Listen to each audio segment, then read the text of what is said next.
All right, YouTube, once again, it's Kennard Vernon Stewart here for the podcast talking Auburn football and basketball, whatever Auburn sport you like to talk about. Man, Auburn football, though, is a year-round thing. You talk about the bowl game, recruiting.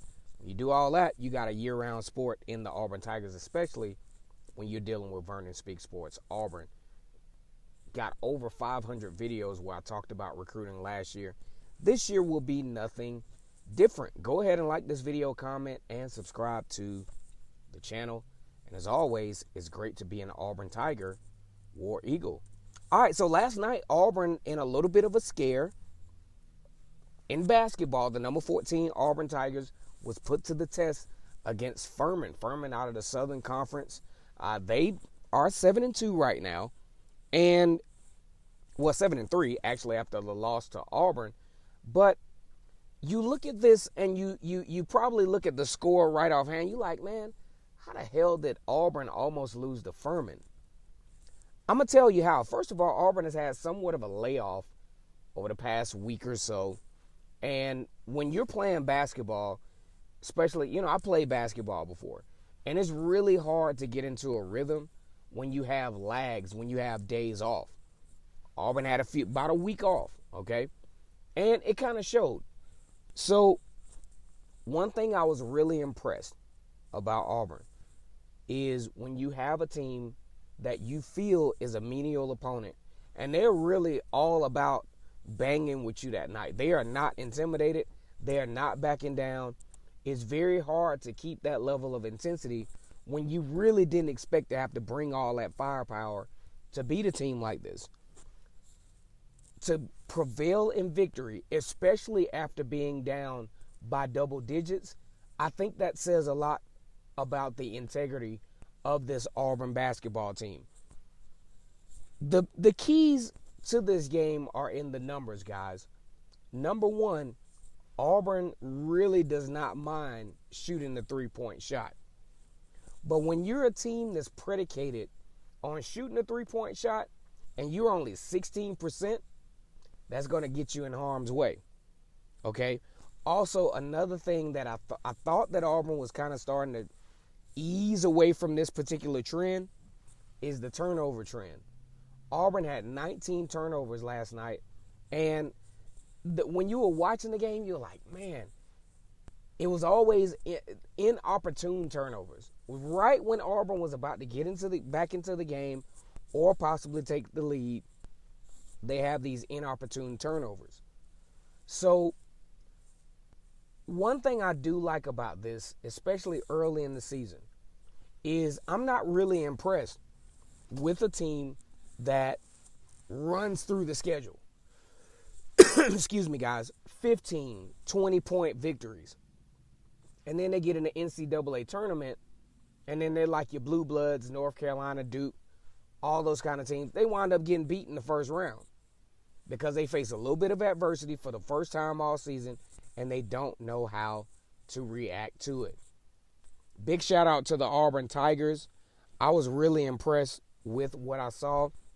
Isaac Okoro with 18 points for the Tigers. Not necessarily the most impressive performance, but they showed a lot of moxie and they showed a lot of no quit in this particular game. Austin Wiley, I really need you all to think about this. Austin Wiley in the middle, contributing with 13 points, and 12 rebounds. That's going to pay huge dividends for this 5-star recruit. That's what the Auburn fan base has been waiting on, is to see Austin Wiley. Austin Wiley gets the double-double last night. Daniel Purifoy with 6. Doughty down the stretch. Samir Doughty down the stretch was that guy that really made that whole. He was on some Jared Harper stuff last night. Really made some clutch plays. Big shout out to Samir Doughty, the senior out of Philadelphia, Pennsylvania.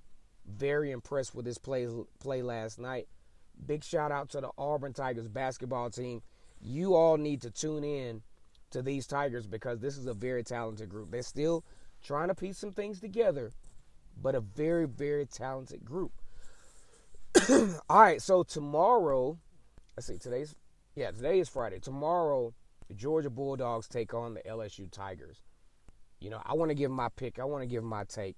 I think this is a dangerous game for LSU.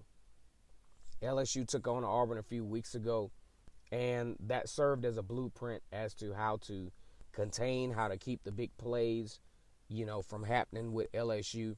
I think Georgia is going to pose a very dangerous matchup, defensively especially, because the secondary, just like Auburn, are pretty good. They're very sound. Especially when they're zeroing in, they're one of the better groups in the country. Also, Georgia plays as a team. There's no, there's just really no standout star on this particular defense, but they really take pride in what they do. They only allow 10 points per game, and I think LSU is going to have a hard time just racing away from this Georgia team. The key is going to be Jake Fromm. Can Jake Fromm, with the limited experience via talent of receivers, of course, we know George run his mouth too damn much. Pickens is going to be out for the first half. Then Kager is questionable. And, George is just depleted because a lot of guys went to the NFL last year. We don't know the status of DeAndre Swift. I'm thinking he's going to play. You absolutely have to play in this particular game with, playoff implications on the line. But I like LSU in this game in a close one. I'm talking 28-21 over Georgia. It's going to be a really, really entertaining, a really, really nice football game for the SEC to culminate this particular season that I have absolutely enjoyed covering Auburn football. And the good news about it is we're just getting started. Go ahead and like this video, comment, and subscribe to the channel. And as always, it's great to be an Auburn Tiger, War Eagle.